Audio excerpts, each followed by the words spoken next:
Hi everybody, welcome to another edition of Chit Chat with GFIS National Solutions. Today we have a very special guest, somebody slightly different to what we've had on in the past, but for me, still the correlation between physiology and psychology. As you can see by the screen, we have the sleep geek. We've had the conversation before about the Ronaldo of sleep. James, how are you doing? I'm very well. Yeah, I am helping people sleep at that level. You know, I'm that good. If you're working with me, you expect to get that sort of Champions League winning type of support. That is what I'm offering. Well, I'm interested because I know you've got such a big background in football as well, and we've had chats about football, in the past. But which shirt are you wearing then if you're Ronaldo? Are you Manchester United Ronaldo? Or are you Juventus Ronaldo? What Ronaldo are you? I'm a very much contrarian, so I'd probably be Sporting Lisbon Ronaldo because it's that I don't want to be too much of a glory on there. So let's say the Sporting Lisbon Ronaldo shirt. Brilliant. So we're going to talk performance today, performance in business, education and sport. So why do I want to be talking to you about performance? Because surely sleep's got nothing to do with how I perform in a boardroom or on a tennis court, does it? Well, as many of us know, sleep is your number one recovery tool. It's your body's natural process of recovering, both physically. You're in deep sleep, your muscles regenerate. So, you've had a hard training session. That deep sleep, that slow wave sleep is incredibly important. And then also emotionally, both emotionally and consolidation of memory, including muscle memory. So if you've got a sport like tennis where you've got a repetitive action, you want to improve technique, then sleep is really, really important. There's no point sort of spending a couple of hours practicing your technique and then not getting the sleep you need to your body to remember. So emotional consolidation, making the right decision within competition and also getting yourself physically and mentally prepared for what lies ahead. Perfect. So you are the perfect person to talk to in this chit chat because actually you start to connect some of the other dots that we don't necessarily look for. And when we're looking at performance, we start to measure performance purely on outcome, but we don't necessarily look at the processes that lead to the outcomes. And I agree with you as a person who probably didn't sleep enough in my early days, in my playing days. I used to always think it was cool being a night owl and stuff like that and staying up late. But how does that kind of stuff affect my performance on the pitch or on the court?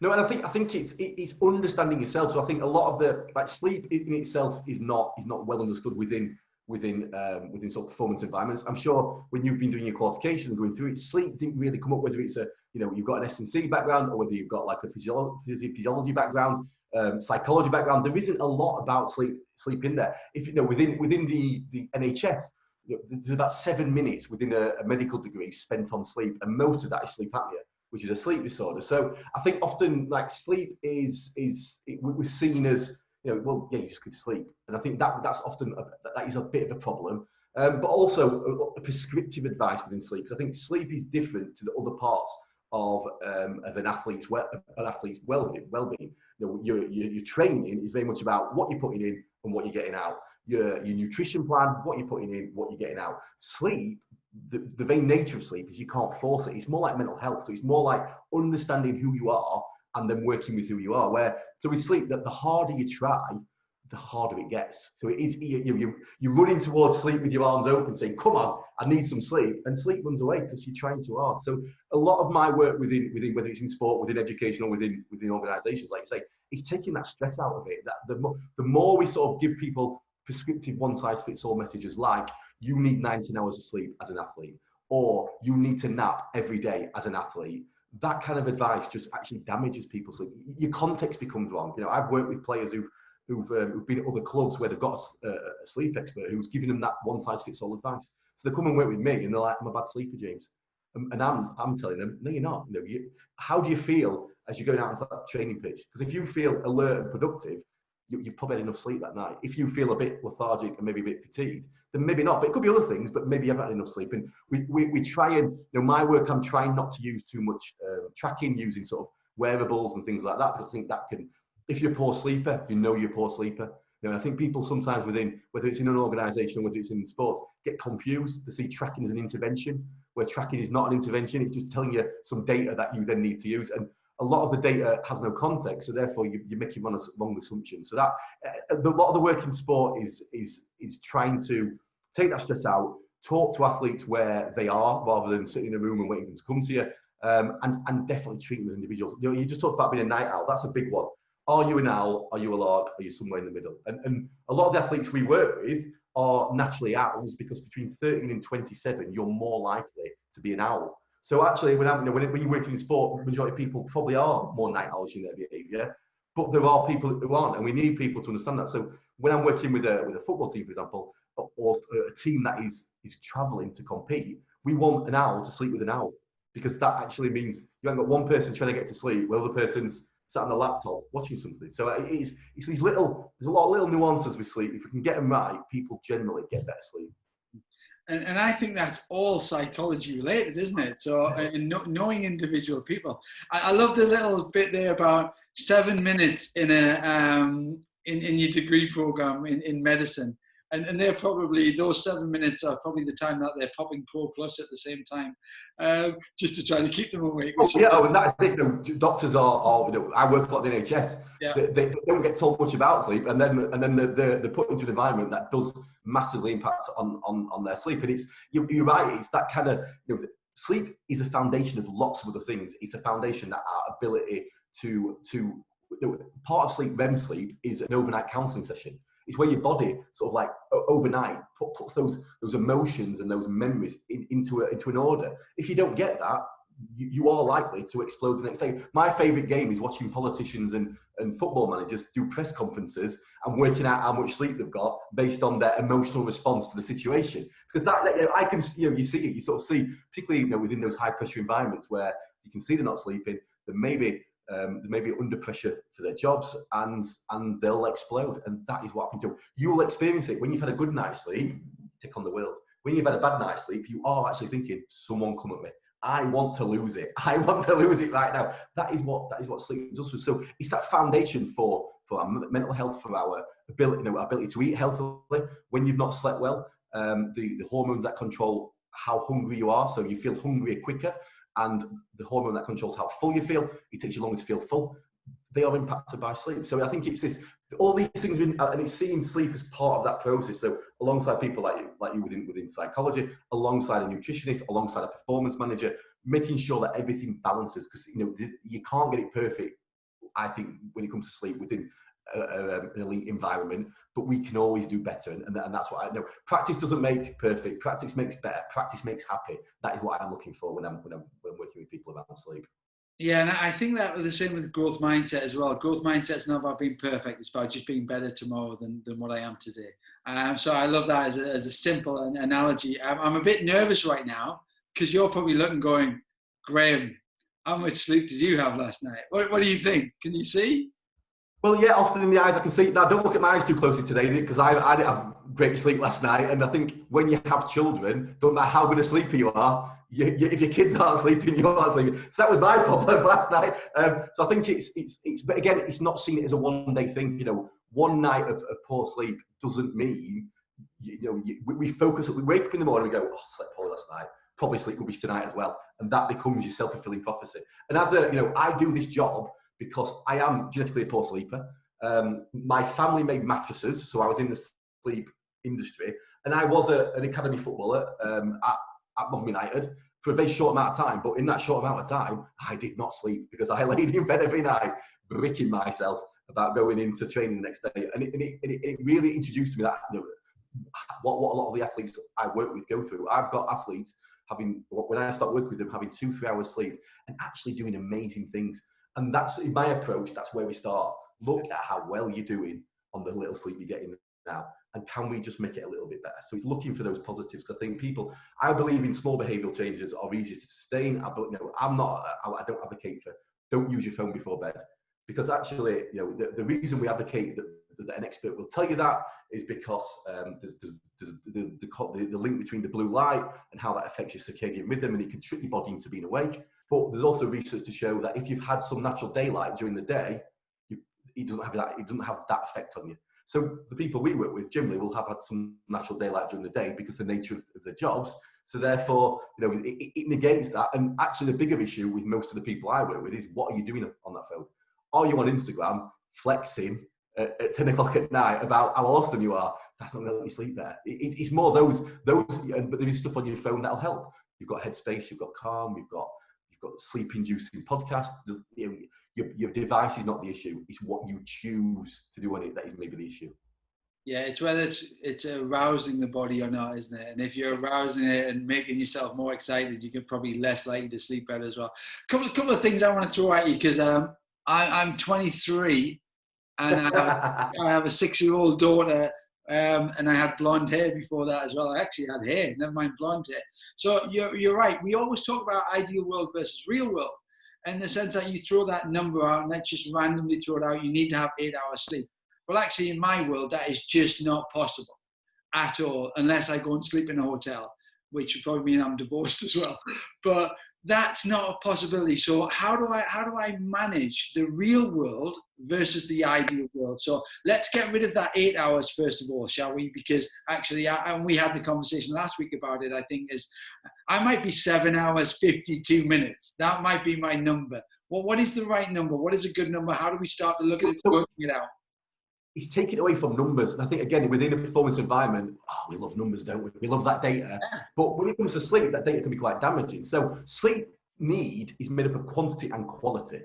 And quality is just as important as quantity. So you might have tonight 7.5 hours of really good sleep. So you might need to turn off. You might tomorrow have 8 hours. But you've woke up a couple of times a night and you've come out of your sleep cycle, so you maybe need a little bit more. So there isn't a sort of hard and fast rule. What I try and support people in doing is understanding themselves. So what is your sleep need? How much good quality sleep do you need to feel alert and productive at 10, 11 in the morning? Because that's when our body should be at its most alert. There are times in the day where we have a lull, where 1 till 3, maybe 5 till 7, where your body will just go into that natural lull. But that is normal and typical. And at those times, if we are trying not to nap, we can go do a little bit of light exercise. We can get daylight exposure, and we can sort of negate it a little bit. But if I'm working with an athlete who's maybe particularly semi-pro athletes, where they've got a job, they've got training in the morning, training at night, well, sleep gets constricted.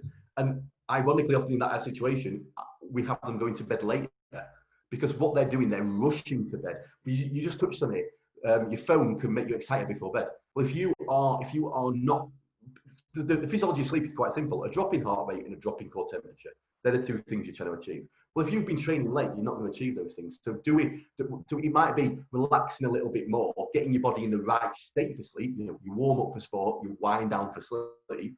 And then the sleep you get is better quality. Because a lot of the people I work with who have that constricted amount of time for sleep, they end up going to bed maybe 11:30, rushing to bed because they've got home from training at maybe 10, and then they've eaten something, and then they're laying in bed for 2-3 hours. So if we get them going to bed at 1, but they've wound down better, and they're getting up at 7, they've had 6 hours of good quality sleep rather than maybe 4 or 5 hours of poor quality sleep. So it can be sometimes counterintuitive. And what we try and do, we build sleep timing in terms of what time you go to bed and what time you get up, because you can control what time you get up. And one of the systems that manages sleep is a sleep pressure.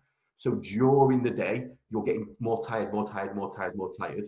If you get that consistent wake up time, that will drive a more consistent sleep time. Where what a lot of athletes do is, on my day off, I'm going to lay until 1 o'clock in the afternoon. Well, that you've just ruined your sleep for the rest of the week by doing that. So it's consistency is key. It's about building a sleep routine that works for you, both in terms of your sleep type, your sleep need, and your lifestyle. Because sometimes we haven't got, like you say, we haven't got a perfect will, and we've got to do the best that we can. So if in your situation, it might be putting a nap in during the day, about 30 minutes, just to get you through the rest of the day, as long as that didn't impact on your nighttime sleep. So naps are great as an energy boost.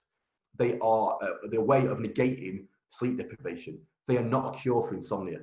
They can actually make poor sleep worse, because you've relieved that pressure. So that pressure's building up, and you've just gone relieved it a little bit. So it's working out what works for you. So some players some athletes I work with will have a nap in the afternoon. It might be half an hour, it might be an hour and a half to 3 hours. Some won't, but a lot of people will look at, and Ronaldo's a good example. Ronaldo had a 3-hour nap when he was at Man United in the afternoon, and a lot of the less talented players then start having a 3-hour nap. They're feeling that will make them Ronaldo. that ain't going to make you Ronaldo. You know, that you need the ability first. Yeah. Now he's moved to 5 naps in a day, allegedly. You know, these are sort of mythical stories. That's not easy for any of us to do in the lifestyles we've got. Yeah, and I think in sport we do this a lot. Roger Federer has 10, Serena Williams has 12, Ronaldo has 5 naps a day, Messi has 5.5 and then has naps during the day. All that type of sleep does not make you that person. You know, you'll read stories in like the business press. This billionaire gets 4:30 in the morning. If I was a billionaire and I wanted my competition to fail, I'd be telling them that I got up at 4:30 in the morning just to trick them into display behaviours that are not normal. So I think we've got to be very careful about sort of peer comparisons and start understanding ourselves and making sure we're doing the best we can, not expecting perfect, but doing the best we can. Yeah, I had a businessman who I worked with. He'd read the book The 5 a.m. Club, and no disrespect to the 5 a.m. Club, because if it works for you, then great, use it. But it doesn't work for everybody. I'm garbage at 5 o'clock in the morning. You know, you couldn't get anything out of me. You know, never mind. I could even ask Siri to help switch my computer off, and it wouldn't work at 5 o'clock in the morning.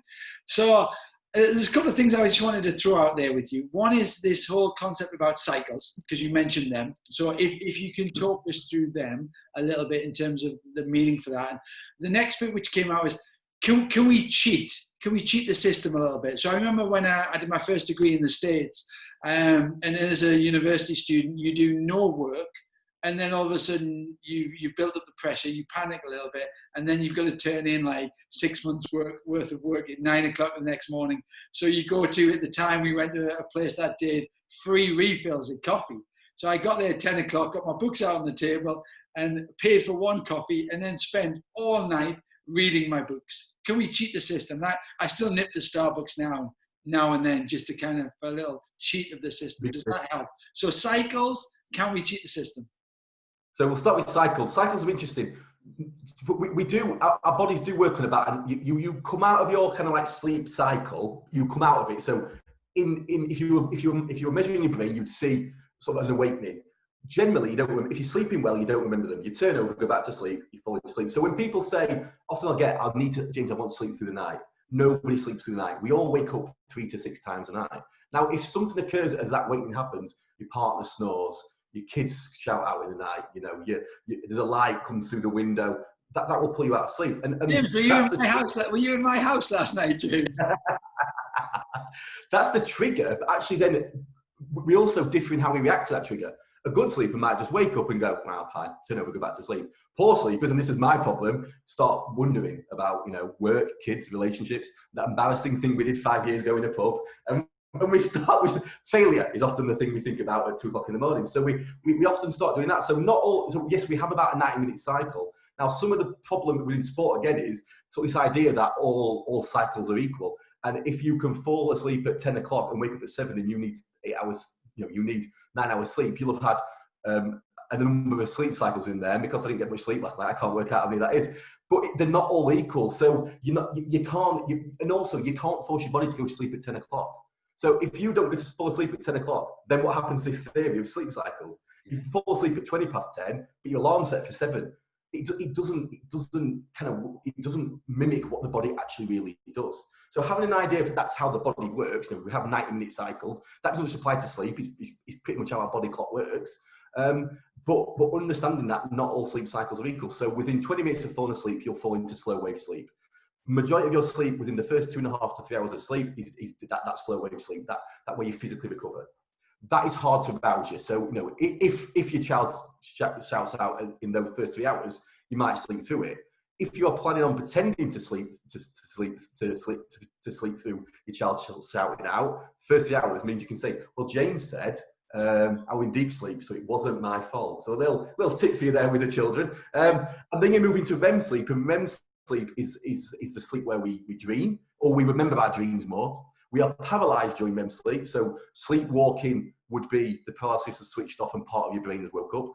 Sleep paralysis will be the way around. You know, you've woke up, but the paralysis hasn't come off. And REM sleep is where we're doing that emotional consolidation. It's where we're doing that memory consolidation, and it is where we are more likely to be woken up. So REM sleep is important for that emotion, but actually when we don't get enough sleep, generally it's that part of sleep that gets gets affected, and that's why when you don't sleep well, you're more likely to be less emotionally resilient. So in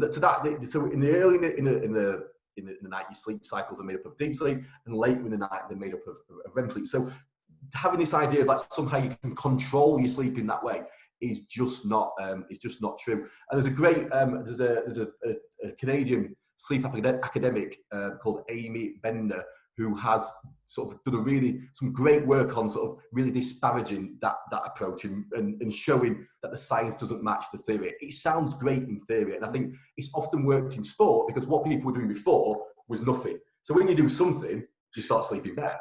And now within sport, I think we've got to move it beyond that and actually start basing it on actually what's really happening in the body. A bit like, with a lot of the stuff around this football team, this cycling team, take mattresses with them. Yeah, they're all taking the same mattress and they're not all the same shape. And all you're doing there is sort of giving everyone a prescriptive one-size-fits-all mattress. And often that mattress is memory foam, and foam is not great for sports people because it makes you hot. So you're more likely to wake up. So yeah, that's better than going to a hotel and sleeping on a rubbish mattress. But now can we start to actually develop strategies that are right for the individual, not based on a prescriptive approach that actually hasn't got much evidence behind it. So that's my views on sleep cycles. The second part of the question. Yeah, can we cheat? Can we cheat by? I know certain times where I haven't had a really good night's sleep. I'm on early in the morning. I have to be on my A game because people are looking at me going, Graham, I'm struggling. I'm lacking confidence. I've got a big meeting. I need to perform at my best. You need to help me. You're my performance psychologist. How do you do it? And then they're looking at me going, you look like shit. Did you not sleep last night? And so I need to be better. I need to be on my A game. So we cheat the system sometimes.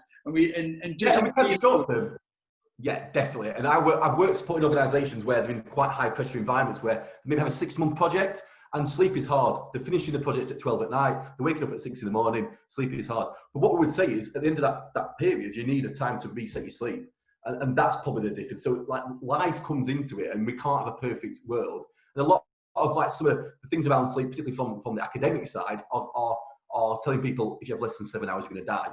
Well, that's not going to help someone who's working on that kind of project. And it's not strictly true, and definitely not for that individual in front of you. So we need to be sort of careful of listening to these one-size-fits-all pieces of advice, but we can undoubtedly, your body is brilliant at dealing with poor sleep. As I mentioned, an athlete having 2-3 hours and performing amazingly.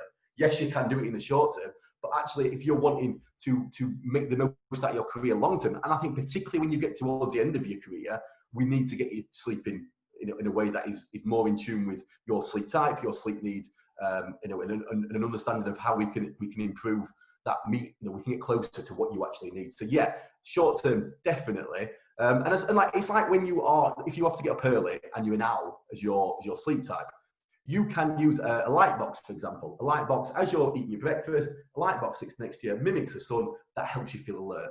So you will go into that environment and be a bit more awake, but you're not going to jump out of bed like singing the morning is broken. You can't do it. I can't make night owls like getting up at 5 o'clock in the morning, but I can make them get up at 5 o'clock in the morning. Yeah. And that's a very different thing where, I'm a natural lark, I can do it. And this is my house of owls and I'm incredibly annoying to them. But and I think it's an interesting point on owls versus larks that in terms of society, I'm seen as more productive and successful because I wake up early in the morning, where an owl is seen as lazy and less productive because they wake up later. But we have different times of productivity. And within organisations in particular, I think we've seen it in COVID, a lot of night owls have actually slept in a way that suits them better because they haven't got a commute. And as we now go into a new normal, we need to be considering that. And can we, as people running companies, create an environment that allows everyone in our organisation to get the sleep they need? Okay, tough question for you. I love that, but I'm still going to go to Starbucks. We're in the middle of a match. Let's say it's a team sport, football, 90 minutes. My decision-making process is vital during that 90 minutes. And I can't go off and come on like I might be able to do in some other sports. Hockey, they have, rotating substitutes. Tennis, I have an opportunity to sit down, every couple of games or every point I have an opportunity to stand and reset. Football, I'm running all the time, or rugby, I'm running all of the time. How is my poor sleeping going to affect my decision-making process throughout the course of the game? It's that moment. So, because one of the teams I work with is Rotherham United, I'm quite embedded with them. And I'm a fan. Is that a little joke there? I'm embedded with them. I'm embedded with them, yeah. Not a sleep joke. I love that. and I'm a fan, so I go and watch them, and I can see as a new batch of players comes in how some of the sleep stuff impacts on that decision making, and I think it's that in that moment, have we done enough? Have we done enough to be able to make the right decision in that moment? And I would argue that a lot of the players who take in, because it ain't, in any team environment, you probably get a third people buy into it massively. Third are like, yeah, it's all right. And a third are like, who's this specky for ice? So it's sort of, it works like, but I can see like, particularly when we get players on loan, they come into the club and you can see that improvement in decision making as the work we do with them gets into their system, because we make it very simple. We make it delivered in a way that resonates. We get entertaining and engaging. So therefore, after 3 months of the season, you can start seeing that improvement. So yeah, I would say that is where often that is the bit where sleep actually probably has the biggest impact, but you don't notice it because you'll blame the player for that thing where the ball comes across and the misconstruing it is out for the throw-in. I would always argue that's quite a good indicator of poor sleep, because it is that in that moment you've just not been ready for making everything working properly and being in the right condition. Yeah, I agree. I would turn around and go, mentally they're probably in a state of fear, or they're in comfort zone and therefore they're not able to do that. The coach will just say they're technically not very good. That's why they're at Rotherham. Let's be careful. Yeah. Technically, the players blaming the coach because actually they want to be playing higher up the pitch, and what are they doing back there? So we'll throw this blame scenario out all the time. It's really difficult to say that one decision is purely sleep, or it's purely psychology, or it's purely tactical. And this is where we're part of a performance team, isn't it? We're not one thing. And I think actually poor sleep will lead to that being in the comfort zone, because it's easier to be in the comfort zone when you've slept poorly, and will lead to that sense of fear because you're more worried about what might go wrong. So this is how sort of your mental well-being, your emotional health, and sleep really closely connect. Sleep gives you that foundation. If when you work in organisations, you're doing that emotional resilience type stuff. If you're not considering REM sleep and talking about REM sleep as the foundation of that emotional resilience, you're kind of missing the first bit of it. And I think you've got to be part of the team. But I would argue that in the last 3 seasons, I've had 4 promotions with the teams I've worked with. And that is because those teams actually have a culture that allows me to do my job properly, where it's not about the actual information I give, it's that those teams are open to something that's maybe a little bit different and not many teams are doing. Yeah. And I know you are the Ronaldo of sleep, but unless they go and practice it, then we're only as good as this kind of forum, aren't we? Yeah, and I think that that is, like I say, it's the third.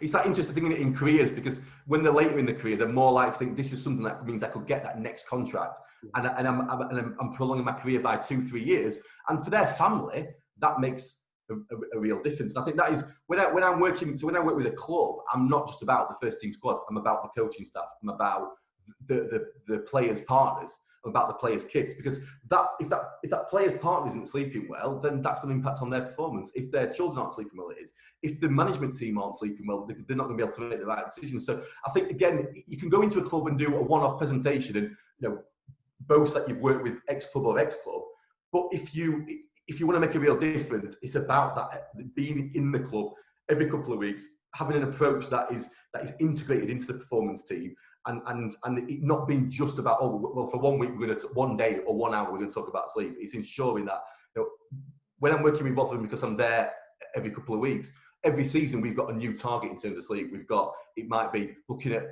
sort of light exposure. It might be, last season it was body posture, working with a Finnish company called Uni Kulma, who specialise in sleep posture. So they work with people like Kimi Räikkönen, they work with a lot of Paralympians, they work with boxers. And it's just getting your body in the right position. So, if you're an elite athlete, you spend more time on your mattress than any other piece of performance equipment you own. How much effort do you put into buying that product? Probably none at all. And sports people are really bad at this, because they're quite they're transient. They're moving from place to place to place, yeah. And they're not considering the pillow and the mattress and how that improves sleep posture. And last season, that was the focus of our work. And we had a lot of players sleeping on the front. Sleep on your front, you're putting pressure on your neck, putting pressure on your lower back, putting pressure on your shoulders because you're up like this. So how do we just simply show a player this is the better sleep posture? Move a player into a side sleeping position or a back sleeping from a front, and you're actually improving their chances of not getting injured, and you're actually improving their chances of prolonging their careers. So it's that kind of thing. It's like, every season we're trying to add a little bit, something else that makes them better, and allows a club like Rotherham to compete at a level that is probably above their budget. The performance team there is that's what we're about. We're about performing at a level that is allowing us to develop players that are going to have some value to be resold, and also been an attractive place that people like Newcastle and Chelsea and Leicester send their loan players because they know they're going to get something that you don't get at other clubs. And I think in the world of performance, it's all these little small variables, making them a little bit better all of the time, daily, that allows us to perform. A couple of things I just wanted to throw out there. One, we talked about the psychology and the decision making and the mindset with sleep and how that helps with that way as well. It certainly has to help us physically as well, doesn't it? Yeah, because it is that recovery tool. So if you've had a match, and this is where it's really difficult for a lot of athletes. You've been in a competition situation, and you've probably took stimulants that are counterproductive for sleep. You've also had that massive adrenaline sort of surge. You've had cortisol and adrenaline pumping through your body. You might have, if you've competed, I know like within university settings, you might have had a Tuesday night game, and then you then. It's 10:30. I'll go home, 11:30. I'll try and get to sleep, and that's incredibly difficult to do. So actually, it's very difficult to get the sleep you need the day after competition or particularly competition. And we have to try and help them get the best sleep they can on that night because that is really important for that physical recovery. So that is where I might have a player that's travelling and might be getting home at 2 a.m. He might not go to bed till 4:30 in the morning, but that's allowed him to have enough wind down time. Like it's a day off normally on a Wednesday. We've experimented with some of the teams staying overnight the night after a night game. We've not done it enough to see how that really impacts, but our gut is what we've seen. It does allow better recovery because you can control the wind down. It's more structured. You're not sitting on a coach. You're not sitting in a car. At a time where you can make it harder to sleep when you get home. Because obviously, if you're driving home yourself, you've got to be really on it because it's off one in the morning. And then you're getting home going, I've got to go to bed, turning over, going to sleep. Or trying to go to sleep, but not going to sleep. So we do try and encourage understanding what sleepiness feels like. Fatigue is different to sleepiness. Fatigue is tiredness. Fatigue is, you can feel the adrenaline. You're tired, you're wired.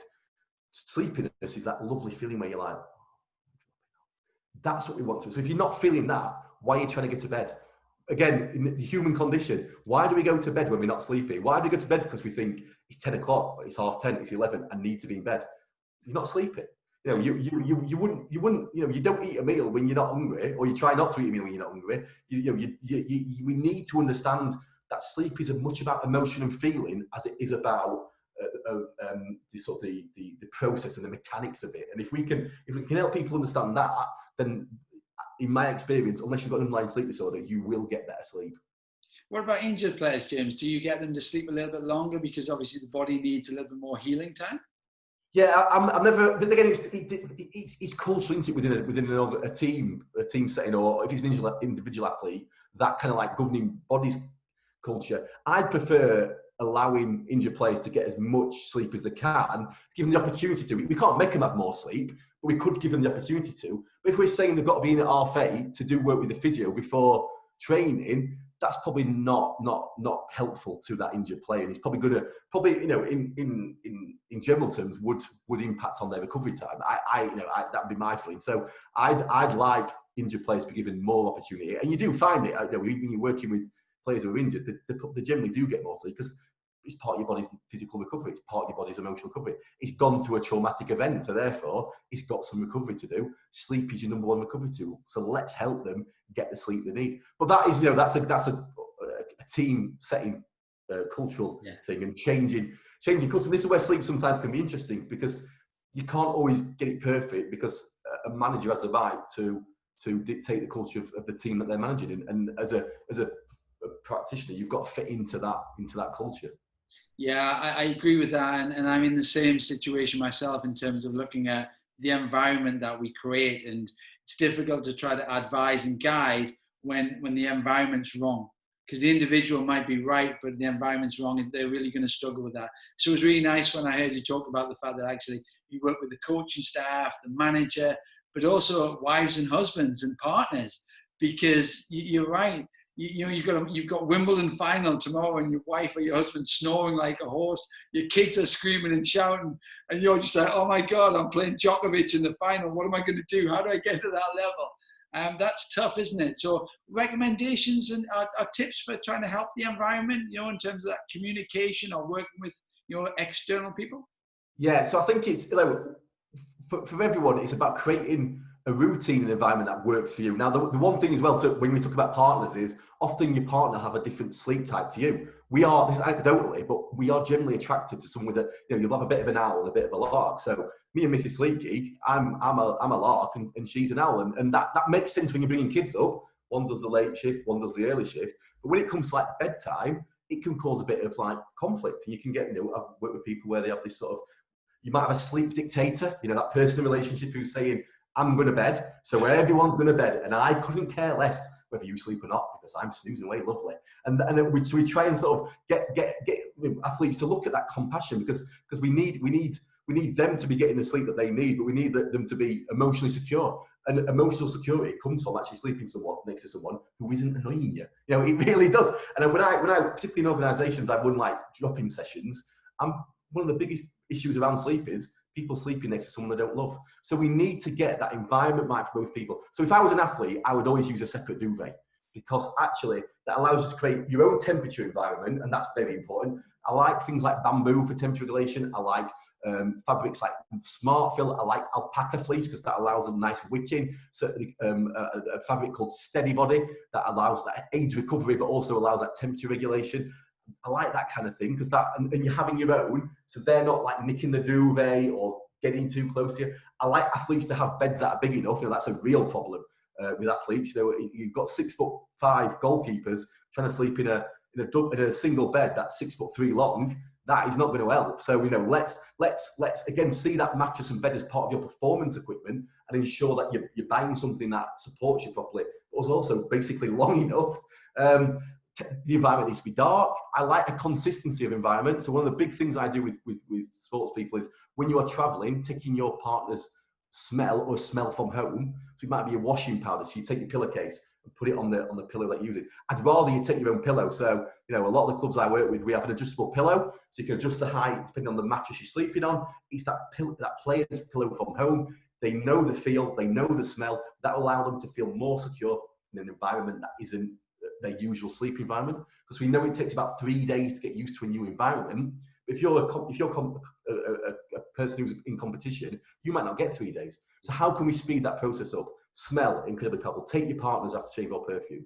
Don't be embarrassed by this. I do it. I take Mrs. Sleep Geek's perfume with me when I'm sleeping away. I very need it when it comes to sleep. I need to feel like there's someone next to me. So I spray it on a pillow, I give it a little hug, and I make a pretend Mrs. Sleep Geek out of it.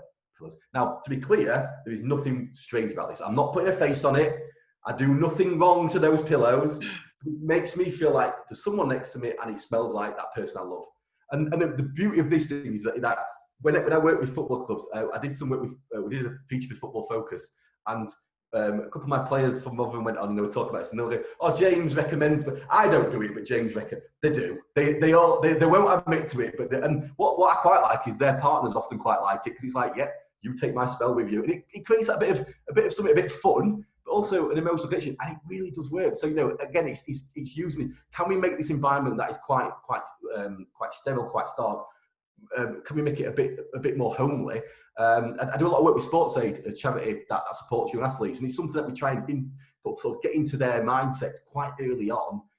Can we take that smell from home? So if you're a younger athlete, it might be your parents' smell. It might be, as I said, the washing powder from home. So and even loan players. If I've got a loan player coming to a club, I tell them to ask the mum or dad to send the washing powder to where they're staying, so they can at least make that room that they're not used to smell like home. Bring your posters from home, bring your knickknacks, bring your bedding from home. Let's try and make this environment as normal to you as possible. Yeah, You saying that, I was smiling a little bit because at one of the first Zoom sessions I did in isolation, I said that it's great that we have these, but we will get bored with these because we miss the smell. We miss the smell of another person. People are like, Graham, you're weird. And I'm like, no, we do. We miss the connection. You know, there's something about two people being together and the smell and the sense and everything that gives us a bit security. It allows our arousal levels to calm a little bit. It allows our brain not to go into that kind of reptilian, like stressing out mode. It allows us just to feel safer. So yeah, that's such a great idea. And I've always said take pillows, but I hadn't thought about taking pillows with smells. And I know they work with younger kids, you know, who have separation anxieties about having mom and dad smell next to them so that when they do wake up, it comforts them. They can just go back to sleep a little bit. Yeah, no, yeah, it is, and it's still a powerful light. And this is where it's about in practice. That's what we've learned from working with the players. It's applying the sleep research in a performance environment, but it isn't really that research that makes a difference. It is these little things that creates a bit more emotional security, because we both know working with athletes emotionally it can be very difficult to create that level, which allows, let's take it back to the simple process of falling asleep, a drop in heart rate and a drop in core temperature. If you're relaxed and calm, you're more likely to achieve that state that allows you to feel sleepy. Sleep's simple when you kind of understand the process. It just can't be forced. And if you treat sleep like nutrition, you treat sleep like training, you're not going to sleep well. If you treat sleep as something that is about your emotion and about feeling, you are going to start to get better sleep. Okay, fab. So let's take me as a performance athlete at 21, just breaking into the first team or into the international rankings. And I haven't really thought too much about my sleep and how important it is. How do I get started on this process, James, of learning to embrace my sleeping routines, my patterns, and also buying into the benefit I'm going to get from it? So yeah, very simply, we would start with understanding yourself. What is your sleep type? Are you on that continuum? So it's a line. Larks, owls, we're all on there somewhere. It does move as we go through life, but understand when is the time for you to get sleep, because it's going to be your body's natural rhythm. So I'm a lazy man. The more we can make it easy by going with the body's natural rhythm, the better it is. I much prefer working with people where we can. So you start there. What's your sleep type? Then your sleep need. How much good quality sleep do I need to feel alert and awake at 10, 11 in the morning? That's often quite good in lots of performance environments, because that's generally when you start training. So, as you start training, do you feel ready for training? So it's not difficult. We don't need a tracker to tell us that. We can base it on that. I would then be looking at that consistent wake up time, no more than an hour and a half lying, because when we get above that, you start to give yourself a form of social jet lag, because that pressure starts to move. Wake up at 7 every morning, go to bed about 11, your body knows what it's doing.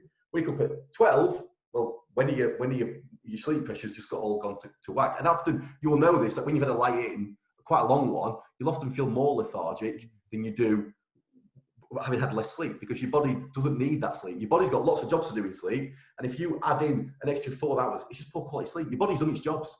You don't need that. That's sort of like what we feel we need to nap, and we need to have this lie in, and we don't. I would look at, if I'm napping, I would have it as a planned nap.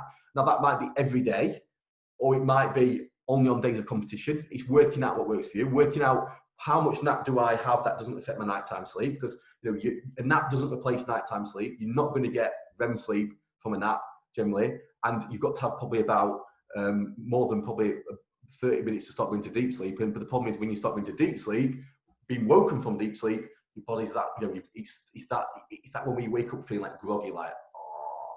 And on a day of competition, you don't want to wake up like that. So it's getting the nap balance right and working out if a nap's right for you. Don't fall into this sort of that hacking idea, because I've sort of seen practitioners, maybe like an S&C type practitioner, believing that giving an athlete that's put in a 3-hour nap during the day gives them recovery sleep, which it does give you deep sleep, but it's still not really when they should be sleeping. So the quality of that deep sleep is not going to be as good as working with their natural sleep type. So if we can train early in the day, that was a boxer training at 10 o'clock at night and they were napping a day. Now that might be what you need, because you're going to be fighting at 10 o'clock at night, and that's what I would do. But it's seeing every situation as different. And then it's that hour before bed is a golden hour. What are you doing? Is it dropping your heart rate, dropping your core temperature? Don't watch horror films. Don't watch bot sex. Don't watch the news. Watch your favourite rom-com. Watch Match of the Day. Watch trash TV. You know, that is what we should be doing in that hour before bed. Listen, whether we're listening, we're reading, or we're viewing, it should be trashy. It should be funny. It should be repetitive. It shouldn't be scary. It shouldn't be too engrossing, and it shouldn't get your brain whirring. So it's seeing that process. And as you start that wind down routine, be ready for bed. Because what we often do is we'll be sat in that hour before bed watching TV, we'll feel sleepy, and we're still in his clothes from the day, and we've got to like do all the jobs like lock the doors, turn the gas off, make sure that everyone's safe, and that takes about 20 minutes. And by the time we get into bed, your body's like, I'm woke up now. You've just been doing daytime stuff. So see that wind down time as part of your sleep time, and ensure that you're ready. You know, and being ready is like what the athletes we support do every day. So it's winding down, but that bit, winding down can be an active process. Sleep is not something we can force. So you can get the wind down right. And if you're not asleep within 30 minutes, either in the middle of the night or as you go to bed, start again in terms of mindset. Allow your mind, listen to something, allow your mind to wander. Because when you know, poor sleepers are generally drill down a problem, analyze performance. Why am I a failure? We need to allow our mind to wander and get away from that, because you're not going to, if you do, you're probably not going to fall asleep. And if you do, it's going to be awful sleep. So 30-minute rule, in bed for 30 minutes, get up, start again. Yeah, I spend a lot of time with athletes getting them to reset when they wake up. When they wake up properly and they're wide awake and they're just lying there and their brain is just spinning plates, getting them to reset some stuff. There's one thing I'm going to disagree with you there, James. You said watch Match of the Day. Now, you know which football team I support. So, one, there's no point watching Match of the Day because they're not on there very often. And two, when they are, my arousal level is so high that I'm awake till 4 o'clock in the morning going, oh my God, what happened there? Well, I would say, Matt, it's interesting because a lot of like sort of men around our age and women around our age who have grown up with Match of the Day, it can be a bit of a behavioural cue for sleep. Yeah. Because when you were younger, when you were desperately staying up to watch Match of the Day, as soon as the theme tune comes on, off you go. So I've not seen Gary Lineker go, welcome to Match of the Day, for about 10 years, because as soon as the theme tune starts, I'm off. And it's you know, I find it really interesting that is, I believe that's why I do it, because to me, I was desperately trying to stay awake for it, and I never really did when I was a child. Now I'm a 40-year-old, and you know, life makes sort of staying awake at 10:30 harder. I do fall asleep. So but this is it. We're all different. So I can tell you, I often get asked like, James, how much sleep do I need? I can't tell you how much sleep you need. I can help you work it out. You know, what should I be doing before bed? Well, I can tell you what process you should be creating: dropping heart rate and dropping core temperature. But I can't tell you what creates that. But so dropping core temperature is quite important. And a tip for that is a warm bath or shower, not too hot, not too cold, because then your body gets into a bit of shock. Warm bath or shower raises your core temperature slightly, then drops it. In this hot weather, we've seen lots of advice around things like putting pillowcases in the freezer, putting your bedding in the freezer. Don't put your bed in the freezer, because can you imagine that is freezing? You don't think about jumping into a cold bath. That is not going to help you sleep. And two, you know, it creates loads of moisture. That moisture will eventually heat up, and it makes your bed really soggy. So you know, warm. It's about being cooler, not cold. And I think again, we sort of like there's that advice around the freezer. Was a sleep expert who 10 years ago came up with it. Now claims it was a joke. I don't think it's a joke. I think it's just bad advice that he's realised it doesn't make sense. And now it's, don't worry, I was only joking. Don't do that. So yeah, just be careful with sometimes warm is better than cold to actually drop your core temperature. All right, cool. So if I'm starting off, I'm going to go maybe patterns, routines, mindset is a good start. Yeah. Behaviours, like for me, I look at behaviours, mindset, environment. So is the environment right for you? Is the mindset right? Because a lot of poor sleepers, it's all about mindset. I define myself as a poor sleeper, and therefore when I wake up in the morning, I've had no sleep, I'll say to myself, I've not slept and I'm not going to sleep tonight, and guess what happens? Yeah. Where actually what we redefine yourself as a poor sleeper, I'm a poor sleeper, but I am brilliant at being tired. And I've performed amazingly, shattered. So actually, if I don't sleep tonight, I'll be fine tomorrow. And I think for me as a poor sleeper, that was my epiphany. It was that kind of like, I'll be all right. And I know I will. No, I've not slept. I've slept quite poorly last night. Tonight, I'll sleep really well. Because actually, the best thing for a good night's sleep tonight is a bad night's sleep last night, because your body, it's an instinct, your body needs that sleep. If we can turn our brains off, if we can stop our brains interrupting that process and creating stress and anxiety, you are more likely to get good quality sleep. Maybe not more sleep, but the sleep you get is better quality if you've had a bad night's sleep the night before. I'm going to use your definition and try to define myself quickly. I'm a really good sleeper in a really poor sleeping environment with the ability to perform reasonably well with limited sleep. And I think, you know, that is probably a good combination for when the environment is not great. It is. I think it is that ability, but then people shouldn't judge themselves that they're not great at dealing with that poor sleep, and that's often good sleepers, to be honest. Yeah. You know, I think often good sleepers are the ones who maybe on a big event will then it all falls apart because they've always slept well, and the worst thing you can do when you're a good sleeper is go, how do I fall asleep? And then it starts kicking in, and we get this a lot. I get this a lot when I'm working with women, because it's like two events: having kids and the menopause. So if you've always been a good sleeper, you had children who slept well, and then the menopause, you've never thought about how to go to sleep, and all of a sudden your body's doing lots of things that really stop you sleeping well, and it could be just your sleep collapses. And I think it's actually being a poor sleeper prepares you amazingly well for those type of life events. Be a poor sleeper when your kids come along. I've been training for this all my life.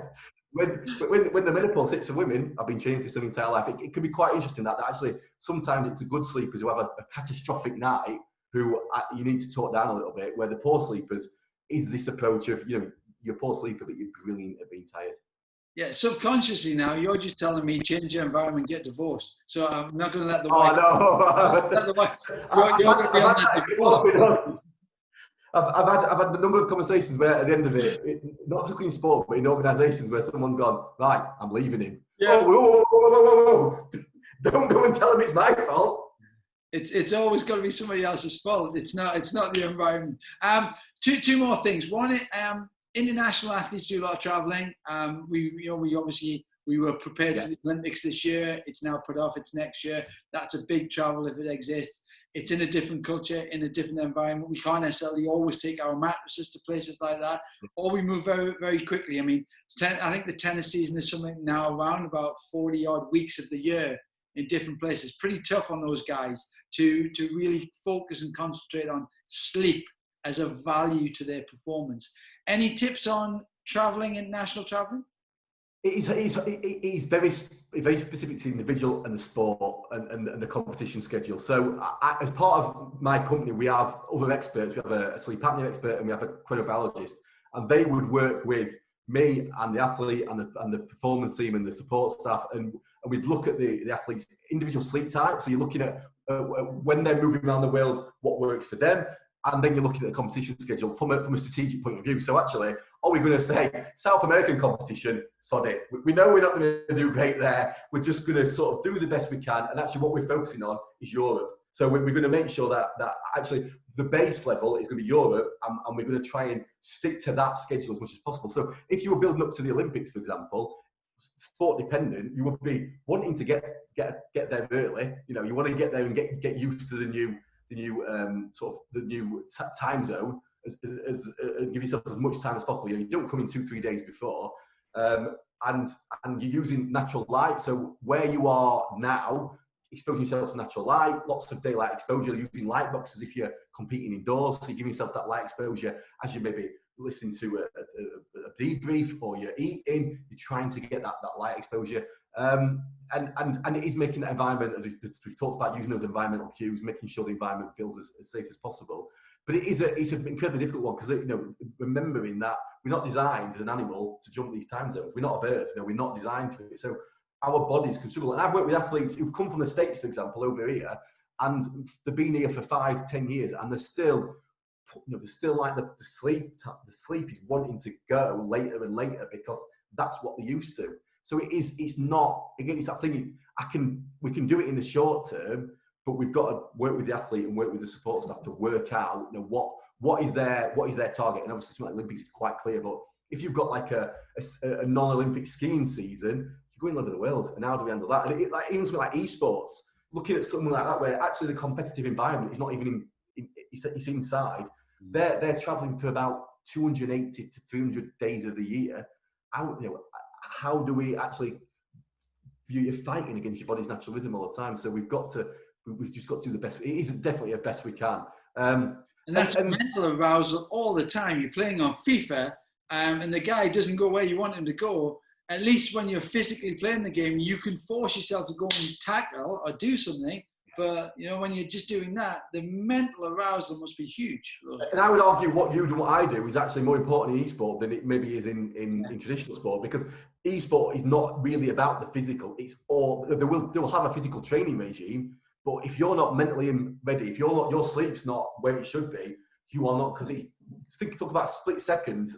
That is like you're playing a Fortnite tournament. You might win $1.6 million with that split second decision, and you've got to get that right. So it's interesting. General rules around jet lag and maybe like more organisational. We look at trying to land at dusk. So within organisations, you have this sort of idea that you land where you're going early in the morning. You work all day, and then you try and get to sleep. And that day, you're going to be making bad decisions.